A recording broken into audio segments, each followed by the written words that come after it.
कल हम श्लोका नंबर 3 और 4 कर रहे थे, जिसमें कि भगवान ने बताया था कि जो निर्गुण निराकार की उपासना करते हैं, वो किस तरह से उपासना करते हैं, क्या उपासना करते हैं, क्या लक्षण होते हैं उनके, ये भगवान ने बताया। तो कल हम देख रहे थे पद देखा हमने, बहुत सारे देख लिया। आज हम देखेंगे सर्वत्र समबुद्ध्यः, इसका क्या मतलब है। सर्वत्र समबुद्ध्या, इस पद का भाव यह है कि निर्गुण निराकार ब्रह्म के उपासकों की दृष्टि संपूर्ण प्राणी पदार्थों में परिपूर्ण परमात्मा पर ही रहने के कारण विषम नहीं होती, क्योंकि परमात्मा जो है वो सम है, तो इसलिए उनकी बुद्धि भी हमेशा सम ही रहती है। यहाँ भगवान ज्ञान निष्ठा वाले उपासकों के लिए इस पद का प्रयोग करके एक विशेष भाव प्रकट करते हैं कि ज्ञान मार्गियों के लिए एकांत में रहकर तत्व का चिंतन करना ही एकमात्र साधन नहीं है, क्योंकि समबुद्ध्यः पद की सार्थकता विशेष रूप से व्यवहार काल में ही होती है ना। समबुद्धि कब पता चलेगी कि आपकी समबुद्धि है या नहीं है? अगर डिफरेंट सिचुएशंस आएंगी, ऑपोजिट सिचुएशंस आएंगी। अगर ऑपोजिट सिचुएशन ही नहीं आएगी, वैराग्य लेकर हमने बैठ के कहीं पर जाकर ऑपोजिट सिचुएशन ही नहीं आई, तो फिर समबुद्धि है या नहीं है इसका कैसे पता चलेगा। तो व्यवहारिक जब हम काम कर रहे हैं, संसार में रह रहे हैं, तब हमें पता चलेगा कि हमारी समबुद्धि है या नहीं। दूसरी बात है ये है कि संसार से हटकर शरीर को निर्जन स्थान में ले जाना ही सर्वथा एकांत सेवन नहीं है, कि हम छोड़ छाड़ कर कहीं जाकर बैठ गए और उसी को हम बोल रहे हैं कि एकांत है, क्योंकि शरीर भी संसार का एक अंग है। शरीर और संसार को अलग अलग देखना ही विषम बुद्धि है ना। अगर हम शरीर और संसार को अलग अलग देखते हैं तो इसका मतलब हमारी समबुद्धि है ही नहीं है। अतः शरीर और संसार को एक देखने पर ही समबुद्धि हो सकती है। वास्तविक एकांत की सिद्धि तो परमात्मा तत्व के अतिरिक्त अन्य सभी पदार्थों अर्थात शरीर और संसार की सत्ता का अभाव होने से ही होती है। साधन करने के लिए एकांत भी उपयोगी है, परंतु सर्वथा एकांत सेवी साधकों के द्वारा व्यवहार काल में भूल होना संभव है, कि जब एकांत काल में है तब तो परफेक्ट है हमारा मन का भाव, लेकिन जैसे ही व्यवहार में आते हैं तो फिर भूल हो जाती है। शरीर में अपनापन ना होना ही वास्तविक एकांत है। अतः साधक को चाहिए कि वास्तविक एकांत को लक्ष्य में रखकर अर्थात शरीर, इंद्रियां, मन और बुद्धि से अपनी अहमता और ममता सर्वत्र हटाकर सर्वत्र परिपूर्ण ब्रह्म में अभिन्न भाव से स्थित रहे। ऐसे साधक की ही वास्तव में संबुद्धि है। तो संबुद्धि का वास्तविक अर्थ क्या है कि शरीर में अपनापन ना होना। तो वास्तविक एकांत जो है शरीर में अपनापन ना होना है, तो इसलिए शरीर, इंद्रियां, मन, बुद्धि से सब तरह से अहमता और ममता को हटा लेना और सर्वत्र परिपूर्ण ब्रह्म में अभिन्न भाव से स्थित रहना, ये साधक की समबुद्धि कहलाती है। गीता में समबुद्धि का तात्पर्य समदर्शन है, ना कि समवर्तन। अब समबुद्धि का मतलब ये नहीं है कि हम बिहेवियर हमारा सबके साथ एक जैसा हो जाए। समवर्तन नहीं है, व्यवहार सेम नहीं है, दर्शन सेम है, कि सबको एक समान देखना, सबका हित चाहना। ये सर्वभूत हिते रताः है ना, पिछले पद में हमने किया था। तो सबका हित चाहना, लेकिन व्यवहार परिस्थिति के अकॉर्डिंगली करना, ये समदर्शन है। 5वें अध्याय के 18वें श्लोक में भगवान ने विद्या और विनय युक्त ब्राह्मण तथा गाय, हाथी, कुत्ता और चांडाल, इन 5 प्राणियों के नाम गिनाए, जिनके साथ व्यवहार में किसी भी प्रकार से समता होनी संभव नहीं है। वहां भी समदर्शन शब्द का प्रयोग हुआ है। इससे यह तात्पर्य निकलता है कि सबके प्रति व्यवहार कभी समान नहीं हो सकता। व्यवहार एक समान कोई कर सकता भी नहीं और होना भी नहीं चाहिए। व्यवहार में भिन्नता होनी आवश्यक है। व्यवहार में साधक की विभिन्न प्राणी पदार्थों की आकृति और उपयोगिता पर दृष्टि रहते हुए भी वास्तव में उसकी दृष्टि उन प्राणी पदार्थों में परिपूर्ण परमात्मा पर ही रहती है। तो उनकी उपयोगिता पता है, आकृति पता है, लेकिन उनके पीछे जो परिपूर्ण परमात्मा है उनके ऊपर दृष्टि रहती है। जैसे विभिन्न प्रकार के गहनों से तत्व में कोई अंतर नहीं आता, ऐसे ही विभिन्न प्रकार के व्यवहार से साधक की तत्व दृष्टि में कोई अंतर नहीं आता। संपूर्ण प्राणियों के प्रति साधक में आंतरिक समता रहती है। यहाँ समबुद्धिः पद से उस आंतरिक समता की ओर लक्ष्य करवाया गया है। सिद्ध महापुरुषों की दृष्टि में एक परमात्मा के सिवाय दूसरी सत्ता न रहने के कारण वे सदा और सर्वत्र समबुद्धि ही होते हैं। सिद्ध महापुरुषों की स्वतः सिद्ध स्थिति ही साधकों के लिए आदर्श होती है और उसी को लक्ष्य करके वे चलते हैं। साधकों की दृष्टि में परमात्मा के सिवाय अन्य पदार्थों की जितने अंश में सत्ता रहती है, उतने ही अंश में उनकी बुद्धि में समता नहीं रहती। अतः साधक की बुद्धि में अन्य पदार्थों की स्वतंत्र सत्ता जैसे जैसे कम होती जाएगी, वैसे वैसे ही उसकी बुद्धि सम होती जाएगी। साधक अपनी बुद्धि से सर्वत्र परमात्मा को देखने की चेष्टा करता है, जबकि सिद्ध महापुरुषों की बुद्धि में परमात्मा स्वाभाविक रूप से इतनी घनता से परिपूर्ण है कि उनके लिए परमात्मा के सिवाय कुछ और है ही नहीं। ये सिद्ध महापुरुष है। और साधक जो हैं, जो हम लोग हैं, हम ये कोशिश कर रहे हैं, अपनी बुद्धि से सर्वत्र परमात्मा को देखने की चेष्टा कर रहे हैं। लेकिन सिद्ध जो हो गए हैं, उनकी दृष्टि में सर्वत्र परमात्मा के अलावा कुछ है ही नहीं। इसलिए उनकी बुद्धि में, बुद्धि का विषय परमात्मा है ही नहीं है, क्योंकि उनकी बुद्धि ही परमात्मा से परिपूर्ण हो चुकी है। इसलिए उनकी बुद्धि का विषय ही नहीं है, वो सर्वत्र समबुद्धिया हो चुके हैं। ते प्राप्नुवन्ति मामेव। निर्गुण के उपासक कहीं यह समझ लें कि निर्गुण तत्व कोई दूसरा है और सगुण कोई दूसरा है। इसलिए भगवान यह स्पष्ट करते हैं कि निर्गुण ब्रह्म जिस ब्रह्म को वो प्राप्त करेंगे, वो मुझसे डिफरेंट नहीं है, वो भी मुझे ही प्राप्त करेंगे। सगुण और निर्गुण दोनों ही मेरे रूप हैं। इन दोनों श्लोकों में भगवान ने निर्गुण उपासकों के लिए 4 बातें बताई हैं कि निर्गुण तत्व का स्वरूप क्या है, साधक की स्थिति क्या है, उपासना का स्वरूप क्या है और साधक क्या प्राप्त करना चाहता है।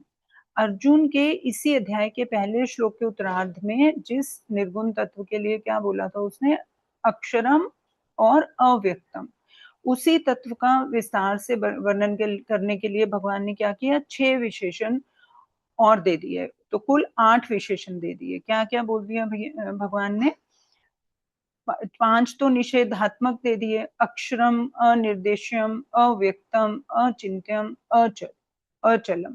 ये 5 दे दिए विशेषण जो उसको निषेध कर रहे हैं कि ये सब नहीं होता निर्गुण तत्व में। और 3 विध्यात्मक क्या दे दिए, सर्वत्रगम, कूटस्थम और ध्रुवम। ये 3 दे दिए कि ये उसके पॉजिटिव एट्रीब्यूट्स हैं। फिर क्या है, ये तो उसका स्वरूप बता दिया। और साधक की स्थिति क्या होनी चाहिए निर्गुण निराकार के लिए? सब देश काल वस्तु और व्यक्तियों में परिपूर्ण तत्व पर दृष्टि रहने से निर्गुण उपासकों की सर्वत्र समबुद्धि होती है। देहाभिमान और भोगों की पृथक सत्ता मानने के कारण ही भोग भोगने की इच्छा होती है और भोग भोगे जाते हैं। परंतु इन निर्गुण उपासकों की दृष्टि में एक परमात्मा के अतिरिक्त अन्य किसी वस्तु की पृथक सत्ता न होने के कारण उनकी बुद्धि में भोगों का महत्व ही नहीं रहता। अतः वे सुगमता पूर्वक इंद्रियों का संयम कर लेते हैं, क्योंकि उनको कोई इच्छा ही नहीं है। उनके उनके लिए भूख भी परमात्मा है, तो भोजन भी परमात्मा है। अब भूख लगने पर भोजन खाएं या ना खाएं उनको कोई फर्क नहीं पड़ता। लेकिन हमें क्या है, जो साधक हैं उनका है कि सात्विक काम तो करने हैं, तो भूख लग रही है तो खाना है, लेकिन सात्विक खाना है, हमारी चेष्टा ये रहती है। तो वो क्या करते हैं, उनकी दृष्टि में तो सब संयमित है, सब सुगमता पूर्वक इंद्रियों का संयम है। इसलिए उनको भूख फूक का ज्ञान भी नहीं होता है। कितने कितने कितने दिन तक वो तपस्या में ध्यान में बैठे रहते हैं, उनको पता ही नहीं चलता। फिर कहते हैं सर्वत्र समबुद्धि वाले होने के कारण उनकी सब प्राणियों के हित में रति रहती है। और दूसरी क्या बात बताई उनकी, एक तो समबुद्धि हो गई और सर्वभूत हिते रताहा, चाहे कोई कोई कैसा भी व्यक्ति है सबका भला चाहते हैं। फिर साधक को करना क्या है, सब समय उस निर्गुण तत्व की ओर दृष्टि रखना ही उसकी उपासना है। भगवान कहते हैं कि ऐसे साधकों को जो निर्गुण ब्रह्म प्राप्त होता है वो मैं ही हूँ। तात्पर्य यह है कि सगुण और निर्गुण दोनों एक ही तत्व हैं। परिशिष्ट भाव है इसका। भगवान ने यहाँ ब्रह्म के जो लक्षण बताए हैं वो लक्षण जीवात्मा के भी बताए हैं। अचिंत्य, कूटस्थ, अचल, अक्षर, अव्यक्त, ये सब बताए हुए हैं। दोनों के समान लक्षण बताने का तात्पर्य ये है कि जीव और ब्रह्म दोनों रूप से एक ही हैं। देह के साथ संबंध होने से अनेक रूप से जो जीव है वही देह के साथ संबंध ना होने से ब्रह्म बन जाता है। हम अभी देह के साथ अपना संबंध खत्म कर दें तो हम ब्रह्म बन जाएंगे, लेकिन हम कर ही नहीं पाते हैं देह के साथ अपना संबंध समाप्त। अर्थात जीव केवल शरीर की उपाधि से देह अभिमान के कारण ही अलग है, अन्यथा वह ब्रह्म ही है। इसलिए ब्रह्म की प्राप्ति होने पर उपासक को उपास्य से सधर्मता प्राप्त हो जाती है। ते प्राप्नुवन्ति मामेव, सगुण गुण सहित और निर्गुण दोनों ही विशेषणों में विशेष्य तत्व जो एक ही मिला हुआ है, इसलिए भगवान ने निर्गुण के उपासकों को भी अपनी ही प्राप्ति बताई है। भगवान के कथन का तात्पर्य है कि निर्गुण निराकार रूप भी मेरा ही है, मेरे समग्र रूप से अलग नहीं है। सर्वभूत हिते रताः, जगत, जीव और परमात्मा तीनों ही दृष्टियों से हम सब एक हैं। तात्पर्य है कि संपूर्ण शरीर अपरा प्रकृति के अंतर्गत होने से एक है और संपूर्ण जीव परा प्रकृति के अंतर्गत होने से एक है। इसलिए जब साधक की संपूर्ण प्राणियों में समबुद्धि हो जाती है, सर्वत्र समबुद्धयः, और वह अपने शरीर की तरह ही संपूर्ण प्राणियों को अपना मानने लगता है, तब उसकी संपूर्ण प्राणियों के हित में प्रीति हो जाती है। कारण कि संपूर्ण प्राणियों को ही अपना शरीर मानने से वह किसी को भी बुरा नहीं समझता, क्योंकि जैसे मेरा शरीर प्रकृति का अंश है, ऐसे ही बाकी जितने भी अचल हैं या चल शरीर हैं, प्राणी हैं, पदार्थ हैं, वो सब प्रकृति के रूप हैं, तो वो एक ही हो गए। किसी का भी इसलिए वो बुरा नहीं चाहता, सब में एकता देखता है। इस प्रकार बुराई का त्याग होने पर उसके द्वारा स्वतः दूसरों का हित होता है। इतना ही नहीं, जैसे अपने दांतों से अपनी जीभ कट जाए तो दांतों पर क्रोध करके कोई उसे नहीं तोड़ता, तो ऐसे ही सब प्राणियों को जो अपना मानता है, उसका कोई बुरा भी करता है तो भी उसके मन में उसका बुरा करने का भाव नहीं आता है ना। अपने दांत से जीभ कट जाती है तो हम जीभ का उपचार करते हैं, दांतों को नहीं तोड़ते हैं कि दांत ने जीभ काट दी है, इसको तोड़ देते हैं। तो इसी तरह जैसे अगर कोई उसका बुरा करता है तो वो उसको ठीक करने की कोशिश करता है, ना कि उसको जो है उससे बदला लेने की कोशिश करता है। बुराई का त्याग होने पर दूसरों की जो सेवा होती है वह बड़े से बड़े दान पुण्य से भी नहीं हो सकती। इसलिए बुराई का त्याग भलाई का मूल है। जिसने बुराई का त्याग कर दिया वही सर्वभूत हिते रताः हो सकता है ना। अब अर्जुन के प्रश्न के उत्तर में भगवान ने दूसरे श्लोक में सगुण उपासकों को सर्वश्रेष्ठ बताया और तीसरे चौथे श्लोक में निर्गुण उपासकों को अपनी प्राप्ति की बात कही। अब दोनों प्रकार के उपासनाओं के अवान्तर भेद और कठिनाई एवं सुगमता का वर्णन आगे के 3 श्लोकों में करते हैं। तो फर्स्ट श्लोक में अर्जुन ने पूछा कि कौन श्रेष्ठ है, तो सेकंड में भगवान ने फटाफट से उत्तर दे दिया कि सगुण की जो उपासना करते हैं ना, वो मुझे ज्यादा प्रिय है। लेकिन फिर उनको लगा कि कहीं ऐसा ना लगे कि निर्गुण तो बेकार ही काम कर रहे हैं, उनको पता नहीं क्या मिलेगा। तो उन्होंने फिर 2 श्लोक, रादर ये वाला श्लोक भी उसी की कंटिन्यूशन में ही है, कि जो निर्गुण निराकार के उपासक हैं वो कैसे होते हैं, क्या उपासना करते हैं, क्या उनका ध्येय होता है, उनको क्या प्राप्ति होती है, ये भगवान ने तीसरे और चौथे श्लोक में बता दिया। अब 5वें श्लोक में बताते हैं कि उनके साथ होता क्या है जो निर्गुण की उपासना करते हैं, उनका क्या उनके साथ घटना क्या घटित होती है जो उस उपासना में लगे होते हैं। तो उसमें भगवान कहते हैं, कलेशोऽधिकतरस्तेषाम् अव्यक्तासक्त चेतसाम् अव्यक्ता हि गतिर्दुःखम् देहवद्भिर्वाप्यते। तो कहते हैं अव्यक्ता चेतसाम, अव्यक्त में आसक्त चित्त वाले, तेषाम उन साधकों को कलेश अधिकतर, कलेश अधिक होता है। क्यों? क्योंकि देह विद अव्यक्ता गति दुखम अवाप्यते, क्योंकि हम देह अभिमानी हैं। देह के साथ, देह अभिमान का मतलब ऐसे नहीं ईगो है, देह अभिमानी का मतलब देह के साथ हमारा तादात्म्य है। हम हर चीज को देह के साथ जोड़कर, अपने आप को पहले देह के साथ जोड़कर फिर हर चीज को समझने की, जानने की, करने की, परखने की कोशिश करते हैं। तो ये स्वाभाविक है जीव के लिए है, मतलब ये मनुष्य की वो है, एक जो इम्प्रेशन है, एक नेचर है जो लेकर आया है वो पहले से। तो देह अभिमान हम में रहता है, तो उसके कारण क्या है, हम भगवान को भी देहधारी के रूप में देखना ज्यादा हमारे लिए सुगम है। अगर हम अव्यक्त के रूप में, निर्गुण के रूप में उसको जानना चाहेंगे तो वो विषय हमारा बड़ा कठिन है हमारे लिए। उसकी गति जो है, उसकी जो स्पीड है, उसको पाना हमारे लिए कठिनता से प्राप्त की जाती है।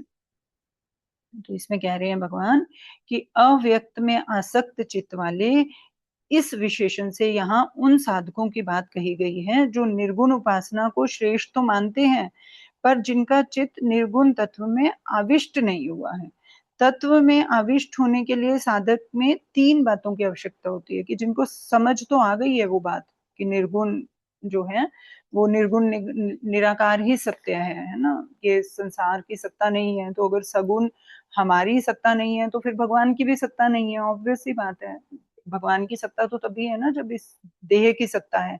तो लेकिन निर्गुण वाले तो कह रहे हैं किसी की भी सत्ता नहीं है, ना देह की सत्ता है ना भगवान की सत्ता है, सब कुछ एक प्योर कॉन्शियसनेस है जो अव्यक्त है, अचिंत्य है, निराकार है, तो वो सब है।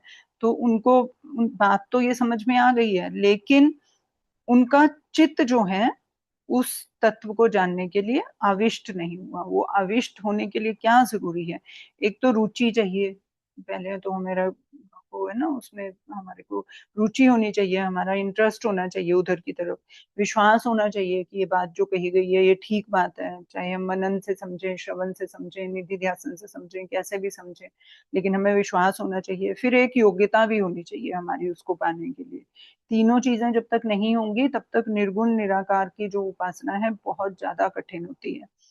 तो शास्त्रों और गुरुजनों के द्वारा निर्गुण तत्व की महिमा सुनने से जिनकी निराकार में आसक्त चित्त वाला होने और निर्गुण उपासना को श्रेष्ठ मानने के कारण उसमें कुछ रुचि तो पैदा हो जाती है, इंटरेस्ट तो जागृत हो गया, क्योंकि बहुत इंटेलेक्चुअल बात है और समझ की बात है, तो समझ आ गई हमें, तो हमारा थोड़ा इंटरेस्ट पैदा हो गया उस डायरेक्शन में। और वे विश्वास भी कर लिया कि गुरु ने बोला है, शास्त्रों ने बोला है, लेकिन तो हमने विश्वास भी कर लिया उसके ऊपर, विश्वास में भी कोई कमी नहीं है हमारे। तो अब इंटरेस्ट भी है और विश्वास भी है, तो हमने उधर शुरू कर दी उस डायरेक्शन में अपनी यात्रा। लेकिन प्रॉब्लम क्या आ गई? वैराग्य की कमी, है ना। वैराग्य होना तो बहुत बहुत मुश्किल बात है कि सब चीज को हम छोड़ दें, इंद्रियों को, परिवार को, देह अभिमान को सब छोड़ दें। वैराग्य, संपूर्ण वैराग्य तो संपूर्ण संसार को छोड़ना, इन द सेंस नॉट संन्यास, बट मन से छोड़ दें। तो मन से छोड़ना कहाँ पॉसिबल हो पाता है? जब तक हम कर्म कर रहे हैं पॉसिबल ही नहीं हो पाता। तो फिर इन 2 चीजों की कमी के कारण जो थर्ड हमारा है कि हमारे अंदर योग्यता नहीं पूरी हो पाती है। योग्यता है, योग्यता कैसे पूरी होगी? पूर्ण पूर्ण वैराग्य है और पूरा देह अभिमान खत्म, है ना। शरीर में कहीं दर्द भी हो रहा है तो अगर मुझे माला करनी है, 10 माला का मैंने भगवान का जाप लिया है या ध्यान का जाप लिया है, तो फिर मुझे करना ही है, जैसे पहले टाइम में करते थे। या पहले टाइम में क्या, विवेकानंद जी का भी हमने सुना हुआ है कि वो कर एक बार ध्यान में बैठे थे तो उनके ऊपर चींटियों ने पूरे उनके शरीर पे चींटियां ही चींटियां, चींटियां ही चींटियां। और कौन से एक थे महाराज जी, ज्ञानेश्वर जी महाराज, या I don't remember the name, की वो एक मंदिर में के बेस में चल जाकर उपासना करने लग गए थे कि सिर्फ इसलिए कि कोई वहां पर आएगा नहीं, उनको डिस्टर्ब नहीं करेगा।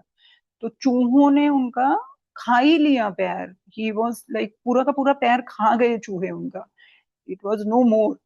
लेकिन उनको कोई फर्क ही नहीं पड़ रहा था, लोगों ने आकर देखा, उन्होंने उनको निकाला, और फिर उनकी जो है वो मंदिर वंदिर बहुत बाद में बना, साउथ के हैं शायद।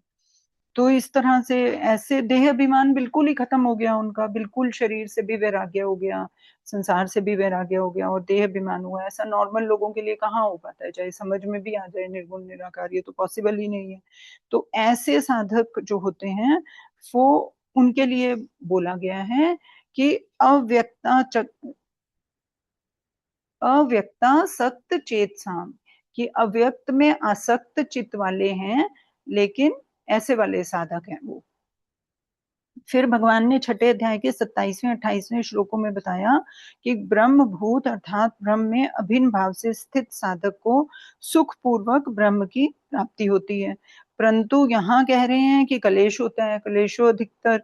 इन पदों से यह स्पष्ट किया कि इन साधकों का चित्त ब्रह्मभूत साधकों की तरह निर्गुण तत्व में सर्वथा तल्लीन नहीं हो पाया है, इसलिए क्लेश होता है उनको। अतः उन्हें अव्यक्त में आविष्ट चित्त वाला ना कहकर आसक्त चित्त वाला कहा गया है ना। आविष्ट नहीं हुए हैं वो ब्रह्म में, जो ब्रह्म में आविष्ट हो चुके हैं उनको तो ब्रह्मभूत प्राप्ति होती है, बहुत सुख से रहते हैं वो, क्योंकि उनको फर्क ही नहीं पड़ता किसी भी चीज से। लेकिन ये वाले जो भक्त है ना, ये वाले साधक जो हैं, ये आविष्ट नहीं हो पा रहे हैं, सिर्फ आसक्त हुए हैं, सिर्फ रुचि है और विश्वास है बस। तात्पर्य है कि इन साधकों की आसक्ति कहाँ है? आसक्ति देह में है। पर अव्यक्त की महिमा सुनकर वे निर्गुण उपासना को ही श्रेष्ठ मानकर उसमें आसक्त हो जाते हैं, जबकि आसक्ति देह में ही हुआ करती है, अव्यक्त में नहीं। निर्गुण की महिमा और उपासना सुनी तो सोचा चलो हम ये करते हैं, हम ध्यान करते हैं, निर्गुण निराकार का ध्यान करते हैं, उसको पा लेंगे। लेकिन देह के ऊपर पूरी आसक्ति है, देह में कुछ भी हो गया तो फिर सब छूट जाता है।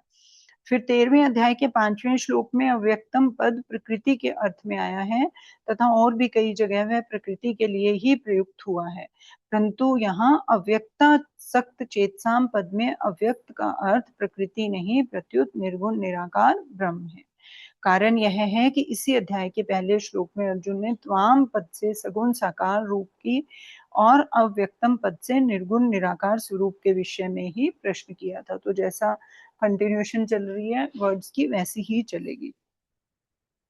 उपासना का विषय भी परमात्मा ही है, ना कि प्रकृति है, क्योंकि प्रकृति और प्रकृति का कार्य तो त्याज्य है, वो तो छोड़ने लायक है। इसलिए उसी प्रश्न के उत्तर में भगवान ने अव्यक्त पद का निर्गुण निराकार स्वरूप के अर्थ में ही प्रयोग किया है। अतः यहाँ प्रकृति का प्रसंग न होने के कारण अव्यक्त पद का अर्थ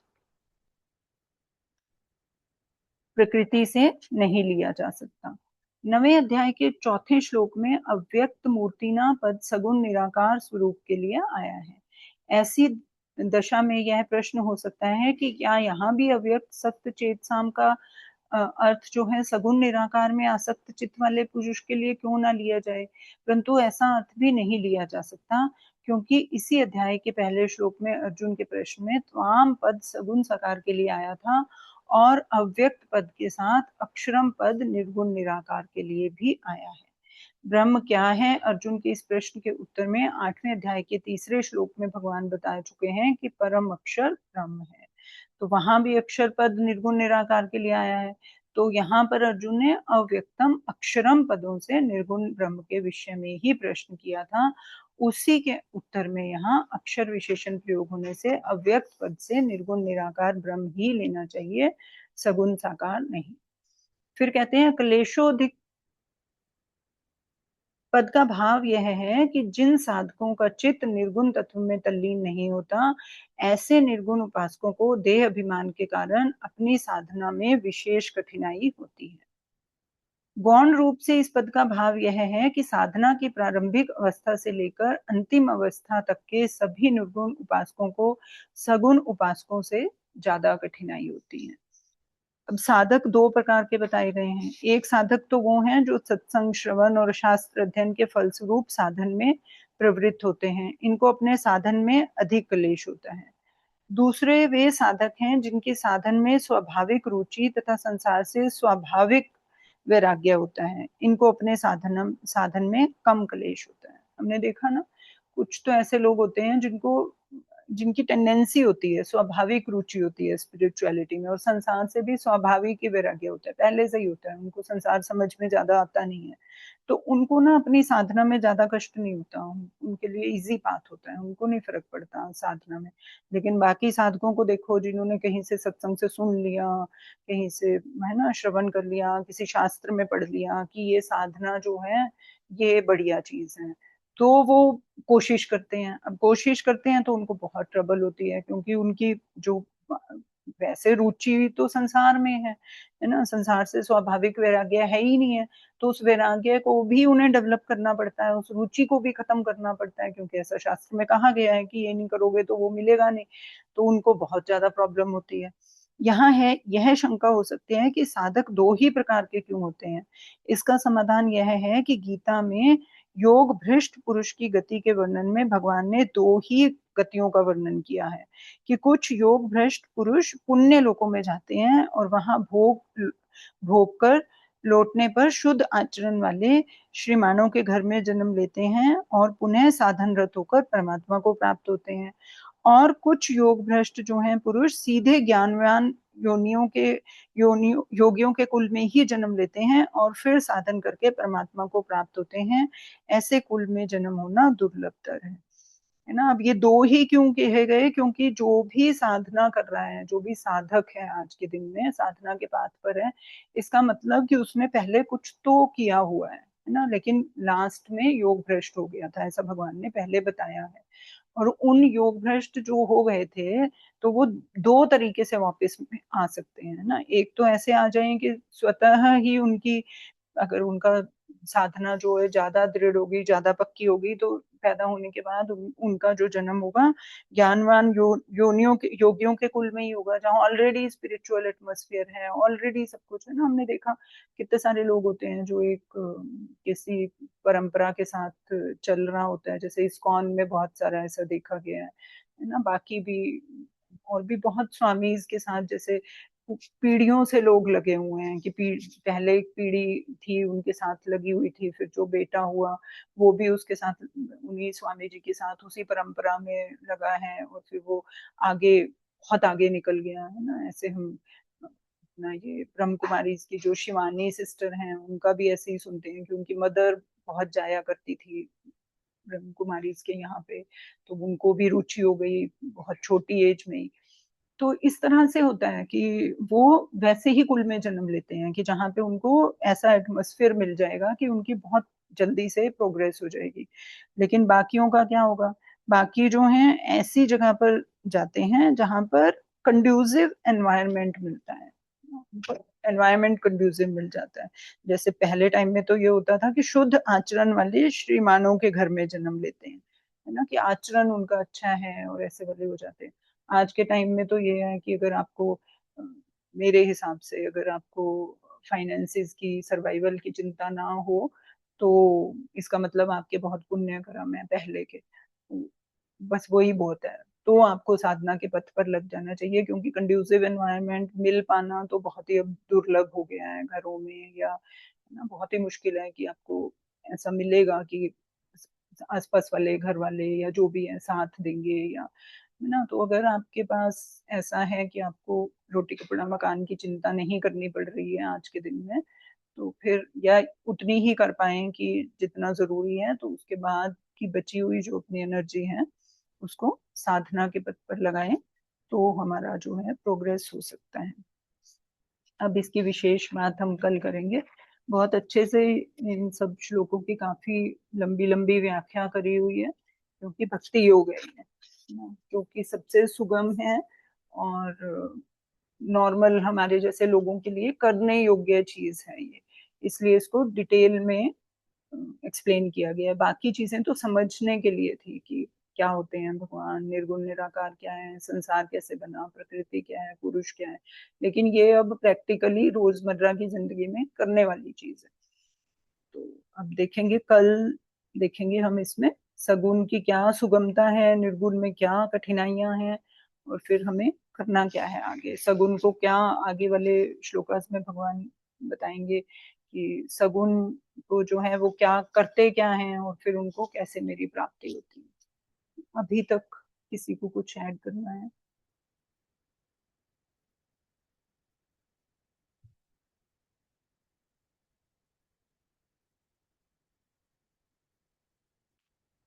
ठीक है, फिर कल मिलें, कल इसको कंटिन्यू करेंगे इस श्लोक को। जय गुरुदेव। ओके। जय गुरुदेव।